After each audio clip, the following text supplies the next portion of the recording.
La, hasta ahora, lo que estuvimos viendo, fue el video anterior, ¿no? El audio, fue fundamental por qué María es corredentora. ¿Y cómo fue hecho? Basándose en la Sagrada Escritura, en los santos padres, algunos de ellos, en el magisterio de la Iglesia, y se mencionó de pasada solamente algunas manifestaciones marianas. Pero ahora vamos a verlas, en particular estas manifestaciones marianas, que las podemos considerar como revelaciones en minúscula dentro de esa, como hablábamos, ¿no?, de la misión profética de la Virgen. Siempre estas revelaciones subordinadas a la única revelación que viene de la Sagrada Escritura. Por eso me permito llamar las revelaciones así, con minúscula, extra bíblicas. ¿Qué nos dicen? Bueno, vamos a empezar con Tui y Noc, porque están vinculadas. La Santísima Virgen se le aparece a Sor Lucia en Tui, que es en Galicia, el 13 de junio de 1929, 13, y lo hace durante la hora santa de Sor Lucia. Se le presenta una visión, que es la visión del misterio de la Santísima Trinidad. Ve el sacrificio redentor de la cruz, el sacrificio de la misa y la presencia de la Santísima Virgen con su Inmaculado Corazón al pie de la cruz. Bueno, sería muy interesante analizar cada parte porque tiene su riqueza teológica, pero quiero concentrarme solamente en lo que ahora hace a la cuestión. Sobre el altar, la religiosa ve una cruz de luz y la representación de la Santísima Trinidad. De esta forma, es decir, por encima un busto humano inclinado sobre la cruz, una paloma entre este busto, digamos, este hombre y otro hombre que está clavado en la cruz. Y algo más abajo, del pecho del crucificado, suspendido en el aire, un cáliz, un gran cáliz y una hostia, por donde cuela la sangre que cae del rostro, que cae de la herida del costado. Bajo la cruz está la Virgen, sosteniendo en su mano su corazón, que está coronado de espinas y envuelto en llamas. La visión se completa con una inscripción que dice, lo dice Sor Lucia como si fuera agua cristalina que iba corriendo, que dice gracia y misericordia. La visión sobre el altar expresa ¿qué? Esto nos damos cuenta enseguida, ¿no? La verdad de la fe, que del sacrificio de Cristo en la cruz emerge o emana o se nutre el sacrificio permanente de la Santa Misa, que lo actualiza, esto lo hemos repetido más de una vez. El sacrificio eucarístico es la fuente de gracia, de misericordia, que fluye a toda la humanidad. Y la visión evoca el misterio de la Santísima Trinidad presente en toda la obra de salvación. Es Dios en las tres personas. Pero no está solo Dios y las tres personas, hay una criatura. Ahí está también María. Es decir, no aparece Juan, no aparecen las demás mujeres que estaban en el Gólgota, solo ella, mostrando su corazón. Al destacarse en la visión la presencia de María, se manifiesta ese misterio, el misterio de la mujer, con mayúscula, en la ofrenda de su corazón sufriente, que la une a la pasión y a la muerte del Hijo del Redentor, en ese único acto de salvación de la cruz. La Santísima Virgen permanece de pie ante el sacrificio del Hijo, que es también el suyo, en la medida de la perfecta unión de voluntades y de sufrimiento. Bien la describe ese poema medieval que forma parte de la liturgia y que comienza así, que muchos lo conocerán: Stabat mater dolorosa, justa crucem lacrimosa dum pendebat filius. Estaba de pie la madre dolorosa junto a la cruz, llorosa, mientras pendía el hijo. Y sigue, cuyos animam gementen, contristatan et dolenten, per transibit Glaudius, cuya alma gimiente, contristada y doliente, era atravesada por la espada. Pero estaba de pie. Ya lo comentaba la vez pasada. Yo no tolero esas imágenes que está la Virgen desmayada ahí en la cruz, la están sosteniendo. Ella está de pie. Ella está ahí junto al Hijo, ofreciendo al Padre el sacrificio de la cruz del Hijo y de su corazón inflamado de amor y coronado de espinas, como la ve Sor Lucia. ¿Por qué? Por el dolor del pecado del hombre. Esta visión del corazón en llamas, pensemos, no es el corazón que a veces se lo representa con las rosas y la espada que lo atraviesa, no, es el corazón en llamas y coronado de espinas. Es igual, salvo una nota, pero es muy similar a la visión que tuvo Santa Margarita María Alacoque del Sagrado Corazón de Jesús. Fue por febrero o marzo de 1674. Había visto el corazón del Señor en llamas, con espinas clavadas y coronado con una cruz. Es decir, eso es lo que no tiene la Virgen, no tiene coronado con la cruz, pero es así. Sin duda la Virgen Santísima ofrece su inmaculado corazón en sacrificio, igualmente inflamado de amor, coronado del dolor, junto al Sagrado Corazón de su Hijo. Tal es esa, así, en forma emblemática, en forma plástica, la compenetración de la Madre con el Hijo, que se podría decir que su corazón es uno con el de Jesús, íntimamente unidos. También María es instrumento de gracia y misericordia, porque así como el sacrificio suyo es uno con el sacrificio del Hijo en la cruz, así también las gracias que emergen de este sacrificio de Cristo atraviesan el corazón de la Madre y ahí fluyen hacia la humanidad pecadora. Esto es lo que visiblemente evoca la Virgen, la imagen de la Virgen que había mandado acuñar en la medalla, llamada medalla por eso milagrosa, en 1830. Las gracias que vienen, eso se ve en el anverso, ¿no? Está ella ahí distribuyendo las gracias. Esa gracia viene del sacrificio de nuestro Señor y pasan por la Virgen. Ella la obtiene en forma directa. Y podemos decir que van del corazón del Hijo al de la Madre y hace que de ella la dispensadora de esas gracias. En efecto, la medalla evidencia que de las manos de María parten las gracias a todos nosotros. Lo mismo se repite en el cuadro de Ámsterdam, Nuestra Señora de todos los pueblos. Atrás está en el cuadro la cruz, ella está delante de la cruz, detrás está la cruz. La cruz es la fuente de toda gracia, de toda misericordia, sacrificio del Hijo. Y de las manos de la Virgen parten también rayos para toda la humanidad. El Padre, Dios Padre, recibe el sacrificio del Hijo, que es el que satisface la justicia divina. Y por su misericordia ofrece al hombre, el Padre, ese mismo sacrificio del Hijo, perpetuado en los sagrados misterios de la Santa Misa, para que el hombre sea justificado y salvado. La justificación y salvación está en la misa, está en la Eucaristía. Ahora, eso requiere, por eso hay que decirlo también, ¿no? El sacramento de la Eucaristía está siempre unido al sacramento penitencial de la confesión. Porque para acceder a la Eucaristía tenemos que estar con un corazón limpio. Y ahí tenemos la salvación.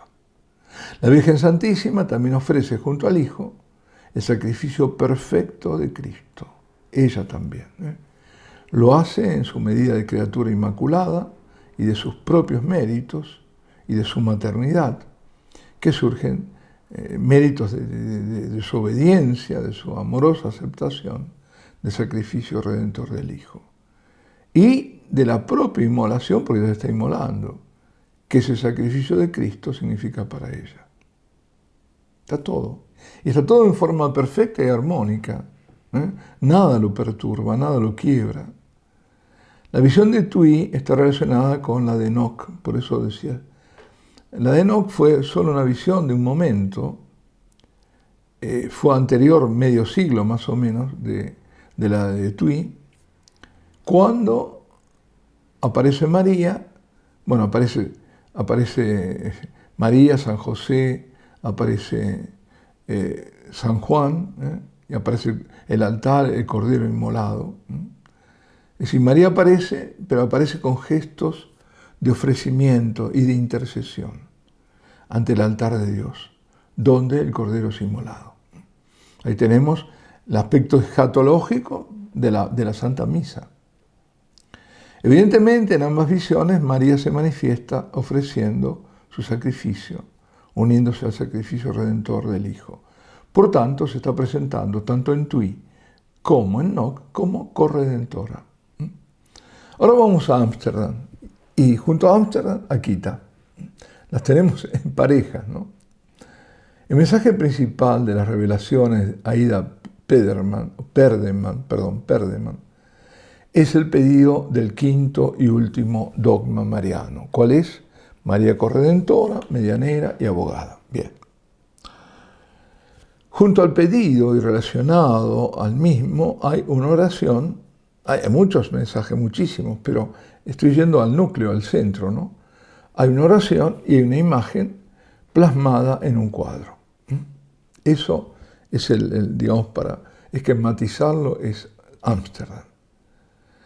Le dice la Virgen el 31 de mayo de 1954, pues esto pasó entre 45 y 59, le dice: cuando el dogma sea proclamado, entonces la Señora de todos los pueblos dará la verdadera paz al mundo.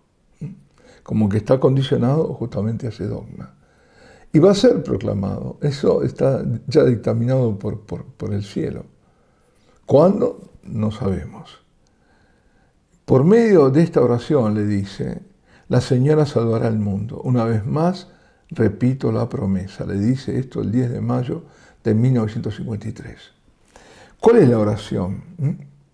La oración es esta, que había sido aprobada. Señor Jesucristo, Hijo del Padre, manda ahora tu Espíritu sobre la tierra. Haz que el Espíritu Santo habite en el corazón de todos los pueblos, para que sean preservados de la corrupción, de las calamidades y de la guerra. Que la Señora de todos los pueblos, la Santísima Virgen María, sea nuestra abogada. Amén. Bueno, esta fue la oración modificada. La oración original no decía que la Señora de todos los pueblos, que un día era María, sea nuestra abogada. Y fue rectificado en 2006 por el cardenal Ratzinger, creo, y además por el obispo, porque podía ser equívoca la frase de que un día era María como si hubiera dejado de ser María. Lo que pasa es que era un día conocida como María y ahora exaltada a realmente ser la Señora de todos los pueblos, ser la corredentora. Pues la imagen representa el triple dogma, similar a lo que ocurre con la medalla milagrosa, que también es emblemático. Hay ahí está encerrado, no digo secreto, sí, en ese momento, de dogmas que se iban a desarrollar. Bueno, aquí representa el triple dogma. ¿Por qué? Porque la Virgen está de pie sobre el globo, un globo terrestre, delante de la cruz. La cruz es una cruz luminosa. Es la cruz luminosa de la resurrección del Hijo. Es decir, la cruz no es oscura, la cruz es luminosa porque está iluminada por la resurrección del Hijo. La cruz no es la última palabra, ¿no es cierto? Cristo murió y resucitó. Y ahí está, si no. Y alrededor de ella, de la Virgen, está reunido el rebaño de Cristo. Está ahí abajo, porque primero parecen nubes, pero cuando uno mira, ve, no, son ovejas, ¿no? Iluminado por tres rayos: la gracia, la redención y la paz, que provienen de las manos de ella como medianera de todas las gracias. Esta aparición había sido aprobada, un poquito de historia, muy poco, porque no quiero entrar en esto, por un motivo, porque si no va a caer como que todo está relacionado a Ámsterdam. Y aquí el meollo de la cuestión no es Ámsterdam, es que María es corredentora, y eso es lo que no se quiere. Ámsterdam, pero no se admite que sea corredentora, entonces hay que ir a donde tenemos que ir. Pero como está en digamos, en esta fase conflictual, para decirlo de una forma, lo menciona. Esta aparición había sido aprobada el 31 de mayo del 2002 por el obispo. Y no hace mucho, en el 2020, se dio marcha atrás. Marcha atrás, hace 4 años. Hubo un documento que fue sobre la normativa reciente del ahora llamado Dicasterio para la Doctrina de la Fe, donde se ponen criterios de discernimiento para determinar si un fenómeno es sobrenatural o no. Dicho sea de paso, nunca admiten, de acuerdo a esta normativa, que sea sobrenatural. Lo más es nihil obstat. Esto yo lo comenté, pero algo voy a decir. Pues bien, se menciona en ese documento el caso, pero no se dice que es Ámsterdam. Menciona el caso de esas idas y venidas, pero se lo menciona con imprecisiones, para demostrar que lo que se quería demostrar que hubo vacilaciones, cuando en realidad lo que hubo fueron presiones desde Roma para dar marcha atrás. Es como demostrar lo que ya estaba, ¿no? Bueno. Y se deducía entonces la necesidad de centralizar, esa era una de las casos que ponía, que había que centralizar la decisión, primero por estas idas y vueltas, por otro motivo también para no esperar y demás, centralizar todo en el dicasterio para la doctrina de la fe, es decir, en Roma. Esa era una de las conclusiones que sacaba. Bien. Sin embargo, no todo terminó allí, sino que, para que no cupiera duda alguna, ahora, sacando a relucir un documento de 1974 de una reunión de la congregación en ese entonces para la doctrina de la fe, en ese documento no se reconocían las apariciones marianas como sobrenaturales. Y por eso emite el veredicto declarando que consta la no sobrenaturalidad. Ahora, basta. Del dicasterio. Para eso se armó todo esto, que ahora el juicio y el veredicto viene del dicasterio, no viene de los obispos. Esas revelaciones comprenden el periodo que va desde el 45 al 59, como dije antes. En el año 56, Monseñor Johannes Huybers, no sé si se pronuncia así, que era el obispo de Haarlem, Ámsterdam, fue el primero que se pronunció sobre el caso de la Señora de todos los pueblos, expresando un juicio no definitivo. No era definitivo. Por un lado, prohibía la veneración pública, pero por otro, permitía la veneración privada de Nuestra Señora de todos los pueblos. Y permitía la imagen, no la prohibía, y permitía la oración, que acabo de decir, que es muy sencilla y que se ve, en aquellos años estaba hablando de corrupción, de calamidades y de guerra, que son los problemas actuales. Bien. Entonces, en ese momento seguían en curso, estamos en el año 56, dije hasta el 59 fue, las manifestaciones, así que más no podía ser. Al año siguiente, Roma confirmó la medida del obispo, añadiendo que no excluía evaluar nuevas informaciones en el futuro. Es decir, caso abierto.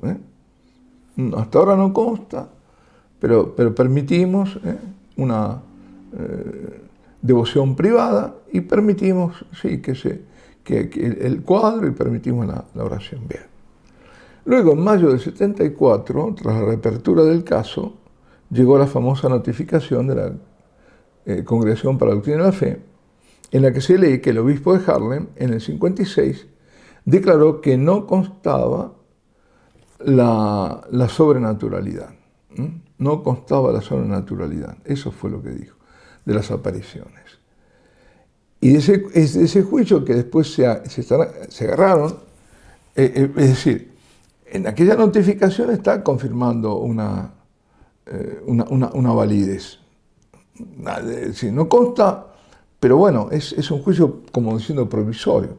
Ahora, en el documento de mayo del 74 se informa y confirma una sentencia, entonces digo, de non constat, que es diferente de constat non supernaturalitate. Es decir, una cosa es no consta que sea sobrenatural, otra cosa es consta que no es sobrenatural, que es lo que está diciendo ahora, ahora. Ahora, Monseñor, el otro obispo que siguió, Joseph Punt, en 2002 se pronunció a favor de la sobrenaturalidad de las apariciones. Fue aprobada. Hay que recordar que el reconocimiento de las apariciones en 2002 se hizo bajo la responsabilidad del obispo, que es lo que correspondía. Pero no llegó ninguna reprimenda de Roma durante nada menos que 18 años. Recién en 2020, marcha atrás. Pero de 2002 al 2020, nada sobre ese juicio. Cuando se adoptó el compromiso en el que no se reconocen las apariciones ni los mensajes relacionados con ellas, pero se permitía la veneración pública del título, la imagen y la oración de la Señora de todos los pueblos. Como dije, después una oración modificada en obediencia a Roma en el 2006. Pues esta era la situación. Resulta que ahora nos dicen que consta la no sobrenaturalidad. Es decir, asunto concluido, ¿no? Totalmente desaprobada. Esta es la situación. Ahora, no se puede imputar a los obispos la ida y venida. Bueno. Al mismo tiempo hay que recordar que la evolución positiva hacia el reconocimiento, porque ¿por qué termina reconociendo y aprueba el obispo? El otro obispo, punto. Porque ya habían terminado, el otro ya había dicho sí algo, que todavía no constaban, pero estaban en curso. El otro la da aprobada. ¿Por qué? Porque había frutos. No solo los frutos espirituales ligados a la devoción que había surgido ahí en Ámsterdam, sino también por un hecho concreto. ¿Qué había pasado en el interín? En el interín, al otro lado del mundo, en Japón, la Virgen se manifiesta. ¿Cómo? ¿Qué es la Virgen de Nuestra Señora de todos los pueblos? Es decir, cuando los hombres cierran una puerta, Dios abre otra. Una estatua, esto me hace recordar lo de Medjugorje, ¿no? Medjugorje todavía no consta, no se sabe, qué sé yo. Bueno, ahora por lo menos se aprobaron los 7 primeros días. Pero de golpes aparece Civitavecchia, ¿no? Y se aprueba. Bueno, ahora no sé qué va a pasar con todo esto, ¿no? Porque ahora están como en revisiones, entonces hay que estar atento. Pero bueno, cuando los hombres, entonces cierran esa puerta, Dios abre otra. Una estatua tallada, siguiendo la imagen de Nuestra Señora de todos los pueblos, milagrosamente lloró 101 veces en Akita, en Japón. Ahora, ¿por qué habían elegido en Japón representar a Nuestra Señora de todos los pueblos? A la imagen de Ámsterdam, que no era estatua. Ellos hicieron una estatua de lo que habían, de la imagen de un cuadro. ¿Por qué? Porque la superiora del convento de las esclavas de la Eucaristía, que era eso, el de Akita, había sido agraciada por medio de aquella advocación. La había dado a conocer un sacerdote, creo que era belga, y estaba que se moría la superiora, le pusieron la estampa debajo de la almohada y a rezar esta oración, que es potente.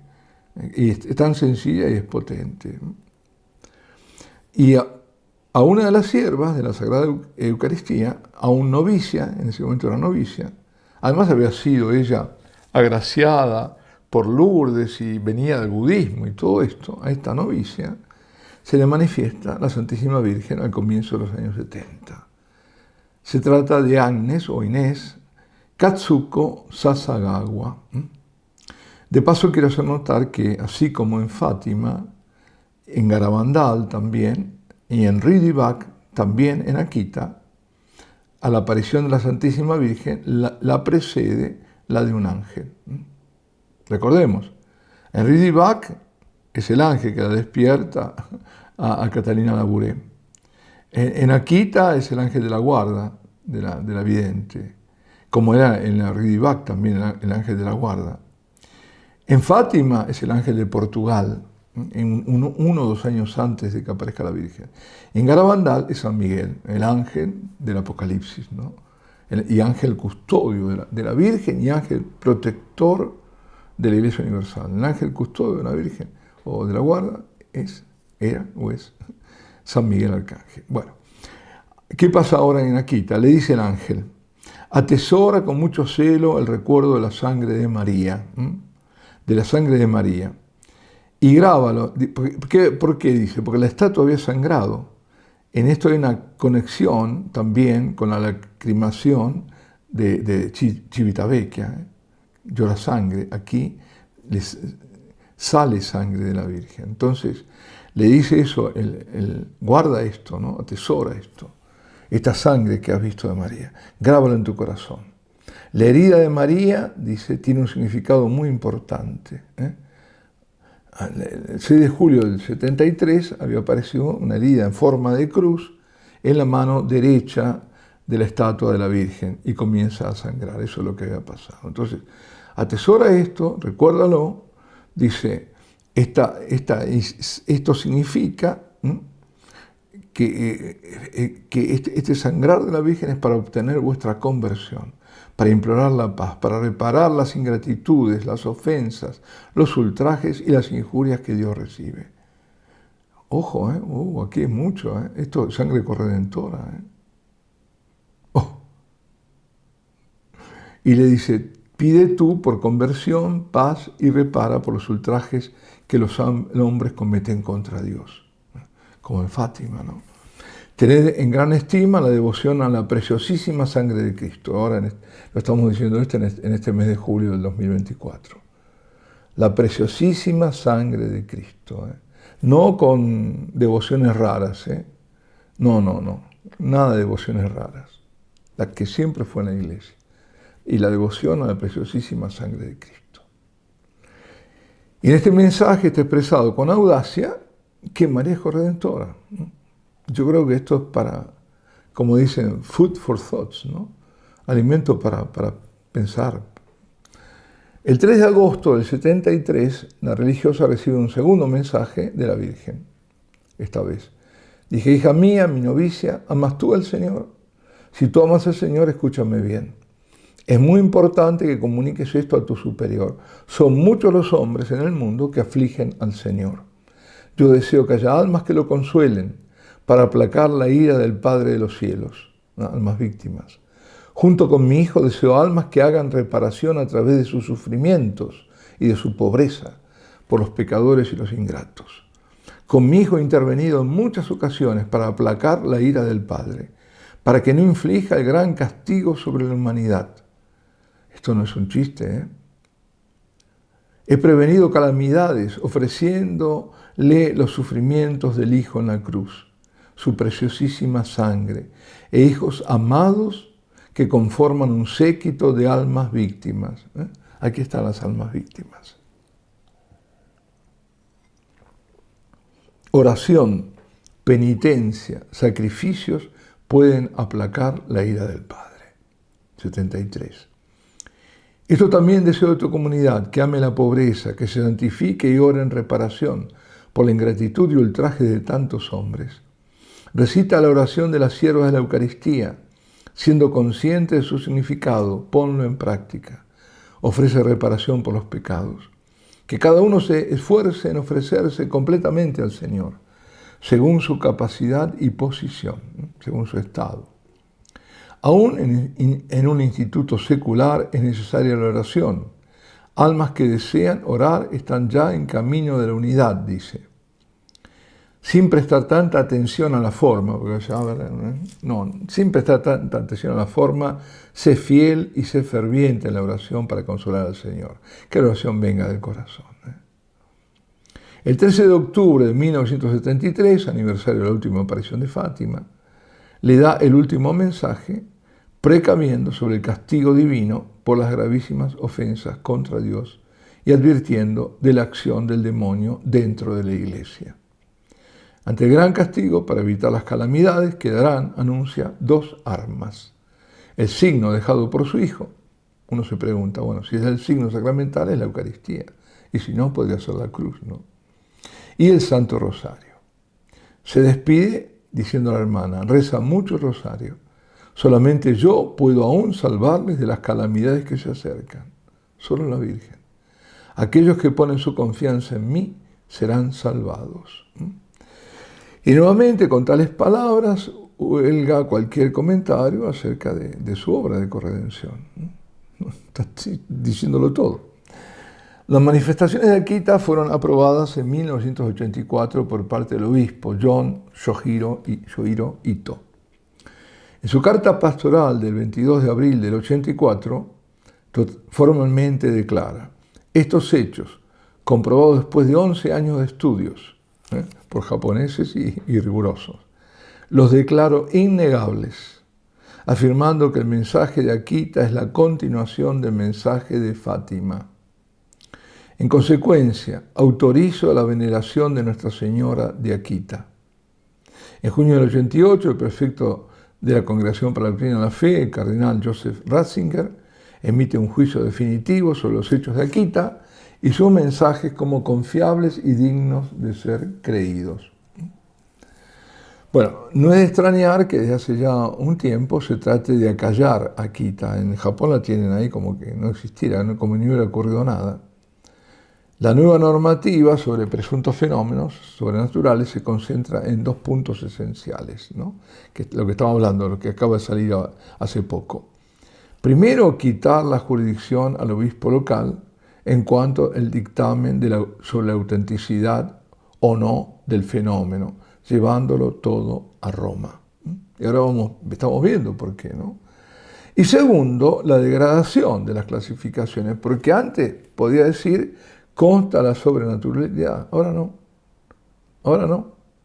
Ahora consta la no sobrenaturalidad, eso sí.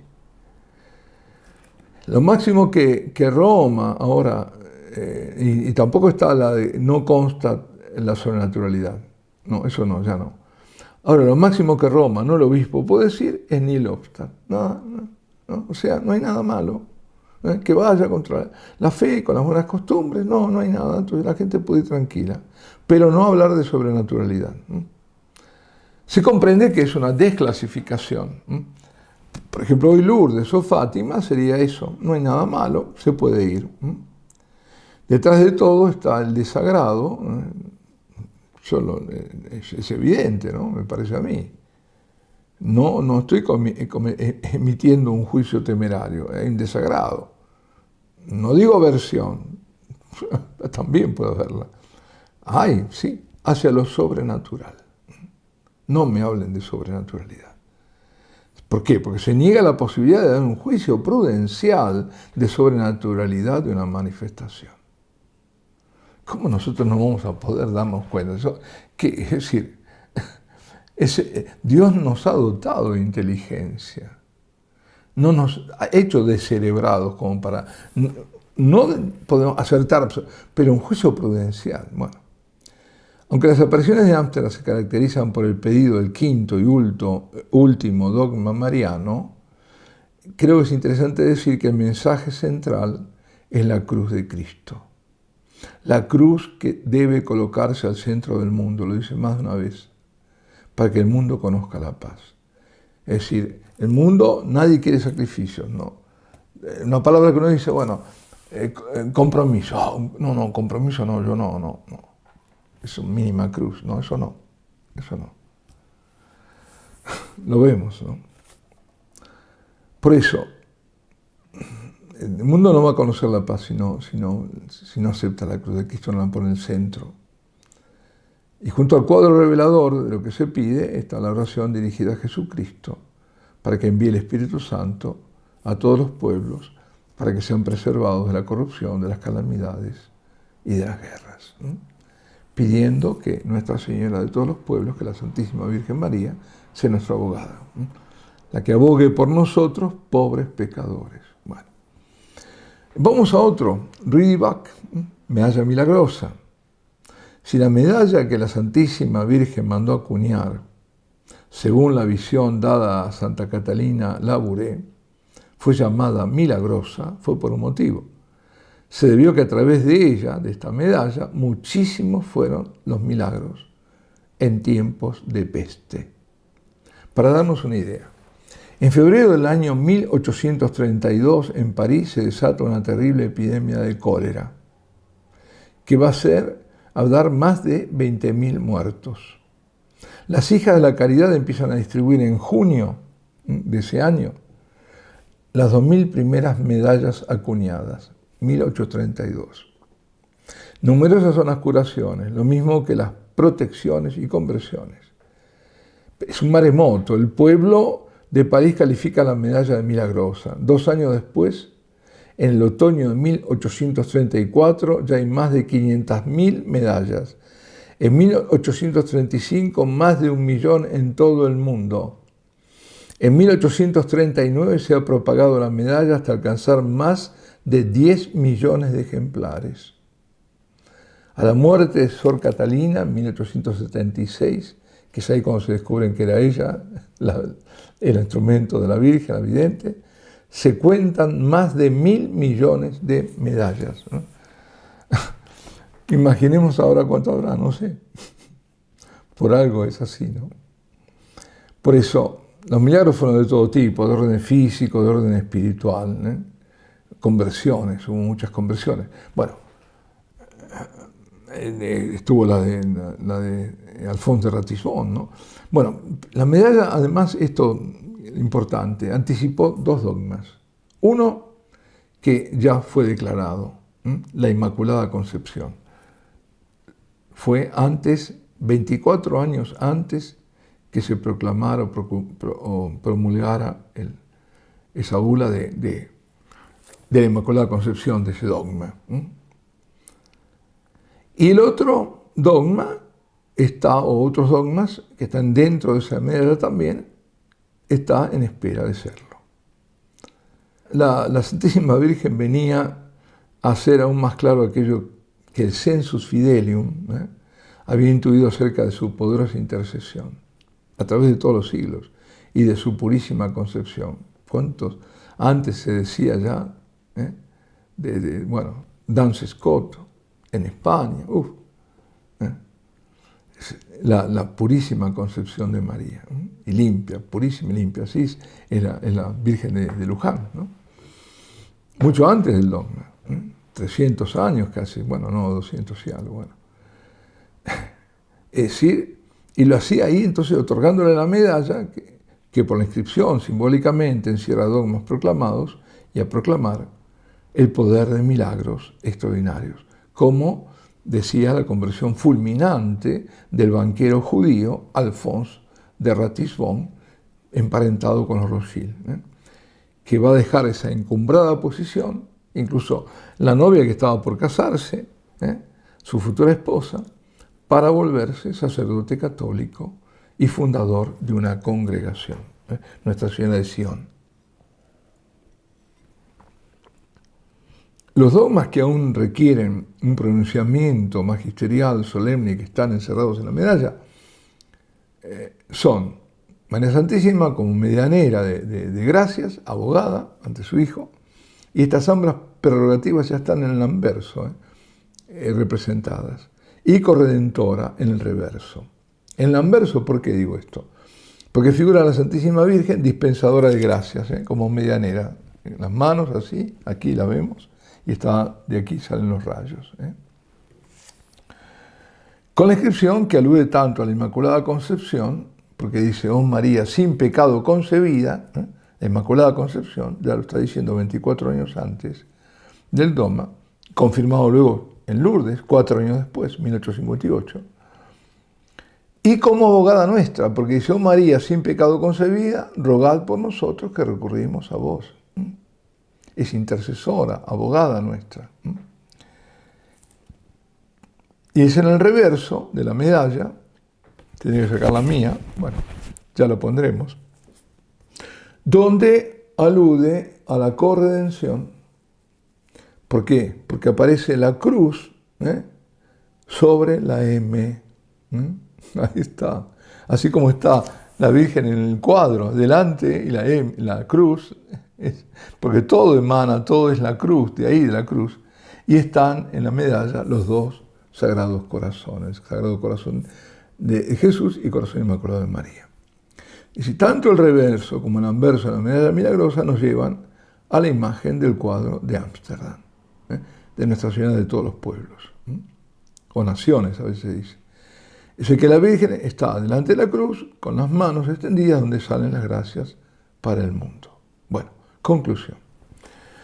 La razón principal de la corredención de la Santísima Virgen es que Dios la crea inmaculada no solo para alojar en su seno purísimo a su Hijo, sino para asociarla a la obra de salvación, a toda la obra, no al comienzo de la obra. Así como la obra de salvación de nuestro Señor se inicia con su concepción y gestación como hombre, en el seno de María, en la encarnación, así también la obra de corredención de María comienza por designio divino en su inmaculada concepción. María Purísima, al ser concebida por privilegio único de Dios, conserva su pureza luego durante toda su vida por mérito propio, preparándose para el momento único de la salvación obrada por su Hijo en el Calvario, para acompañarlo en la oblación sacrificial, en la ofrenda de su corazón.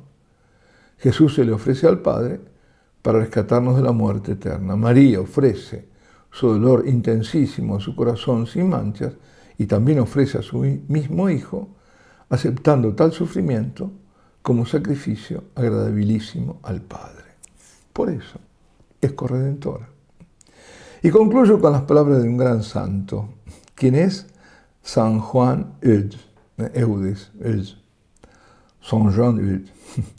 Estos dos corazones de Jesús y de María están unidos tan íntimamente, dice el santo, que el corazón de Jesús es el principio del corazón de María, como el Creador es el principio de su criatura, y que el corazón de María es el origen del corazón de Jesús, como la madre es el origen del corazón de su Hijo.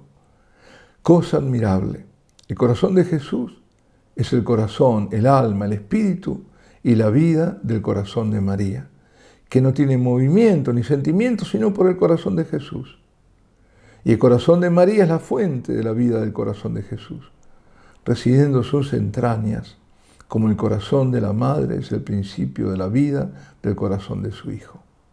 En fin, el corazón adorable de Jesús es la corona y la gloria del amable corazón de la Reina de los Santos, ya que es la gloria y la corona de todos los santos.